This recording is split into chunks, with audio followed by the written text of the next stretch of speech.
এই মুহূর্তে যে বড় খবরটির দিকে নজর রাখছি, প্রয়াত হয়েছেন রাম মন্দিরের রামলালার যিনি প্রাণ প্রতিষ্ঠা করেছিলেন, প্রধান পুরোহিত যিনি ছিলেন, উনি প্রয়াত হয়েছেন এমনটাই জানা যাচ্ছে।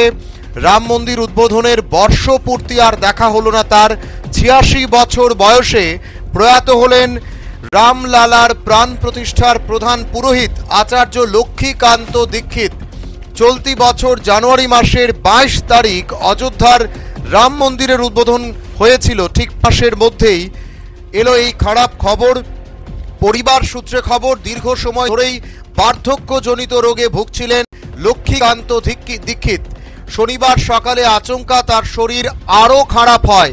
কিছু বুঝে ওঠার আগেই তিনি শেষ নিঃশ্বাস ত্যাগ করেন। বারাণসীর মণিকর্ণিকা ঘাটে পণ্ডিত লক্ষ্মীকান্ত দীক্ষিতের শেষকৃত্য সম্পন্ন হয়েছে বলেও জানা যাচ্ছে।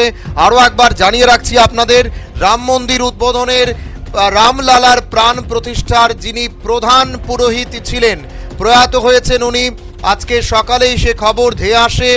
বার্ধক্যজনিত নানা সমস্যায় ভুগছিলেন তিনি এবং আজকে সকালেই তিনি শেষ নিঃশ্বাস ত্যাগ করেন। উনার মৃত্যুর খবর যখন ছড়িয়ে পড়ে, প্রধানমন্ত্রী নরেন্দ্র মোদী তিনি শোক ব্যক্ত করেছেন, শোক প্রকাশ করেছেন উত্তরপ্রদেশের মুখ্যমন্ত্রী যোগী আদিত্যনাথ। আরও একবার আপনাদের রাখছি, রামলালার অর্থাৎ রাম মন্দিরে রামলালার প্রাণ প্রতিষ্ঠার যিনি প্রধান পুরোহিত ছিলেন, উনি প্রয়াত হয়েছেন। যে খবর আমাদের কাছে আসছে সেই খবরে জানা যাচ্ছে আজকে সকালেই তিনি শেষ নিঃশ্বাস ত্যাগ করেন। দীর্ঘদিন বার্ধক্যজনিত নানা সমস্যায় ভুগছিলেন তিনি এবং আজকেই তিনি শেষ নিঃশ্বাস ত্যাগ করেন। মহারাষ্ট্রের সোলাপুর জেলার বাসিন্দা হলেও আচার্যের পরিবার দীর্ঘ সময় ধরেই বারাণসীতে বসবাস করেন। কাশী ধামের অন্যতম প্রধান পুরোহিত ছিলেন লক্ষ্মীকান্ত। তবে রাম মন্দির উদ্বোধনের পর থেকেই লোকমুখে তার পরিচিতি বেড়েছিল। অযোধ্যায় রামলালা প্রাণ প্রতিষ্ঠার অনুষ্ঠানের পাশাপাশি কাশী বিশ্বনাথ করিডোরের উদ্বোধনের পুজো করেছিলেন তিনি। দেশের একাধিক রাজ পরিবারের পুজোর সঙ্গেও যুক্ত ছিলেন লক্ষ্মীকান্ত দীক্ষিত। সোশ্যাল মিডিয়ায় প্রধানমন্ত্রী নরেন্দ্র মোদী লিখেছেন, তার মৃত্যু সমাজের জন্য এক অপূরণীয় ক্ষতি। কাশী বিশ্বনাথ রাম মন্দিরের উদ্বোধনের দিনে তার সঙ্গে সাক্ষাৎ হয়েছিল। লক্ষ্মীকান্ত দীক্ষিতজির মৃত্যুর খবরে আমি গভীরভাবে শোকাহত, এমনভাবেই নিজের শোক প্রকাশ করেছেন দেশের প্রধানমন্ত্রী নরেন্দ্র মোদী। তিনি একসময়ে বারাণসীর সংবেদা কলেজে শিক্ষকতা করেছেন, সেই কথা উল্লেখ করেছেন প্রধানমন্ত্রী। আরও একবার জানিয়ে রাখছি, রাম মন্দিরে রামলালার প্রাণ প্রতিষ্ঠার প্রধান পুরোহিত যিনি ছিলেন তিনি প্রয়াত হয়েছেন। এই মুহূর্তের বড় খবর, ইতিমধ্যেই শোক প্রকাশ করেছেন দেশের প্রধানমন্ত্রী নরেন্দ্র মোদী।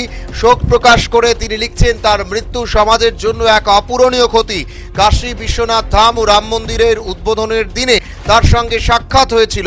লক্ষ্মীকান্ত দীক্ষিতজির মৃত্যুর খবরে আমি গভীরভাবে শোকাহত। নিজের শোক প্রকাশ করেছেন প্রধানমন্ত্রী নরেন্দ্র মোদীও।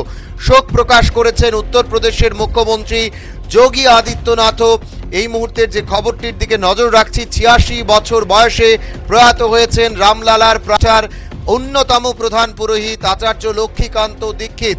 এবং যেটা জানা যাচ্ছে আজকে সকালেই বার্ধক্যজনিত কারণে তিনি শেষ নিঃশ্বাস ত্যাগ করেন। একাধিক সময় ধরেই তিনি কিন্তু এই সমস্যায় ভুগছিলেন আর আজকে কিন্তু উনি শেষ নিঃশ্বাস ত্যাগ করেছেন।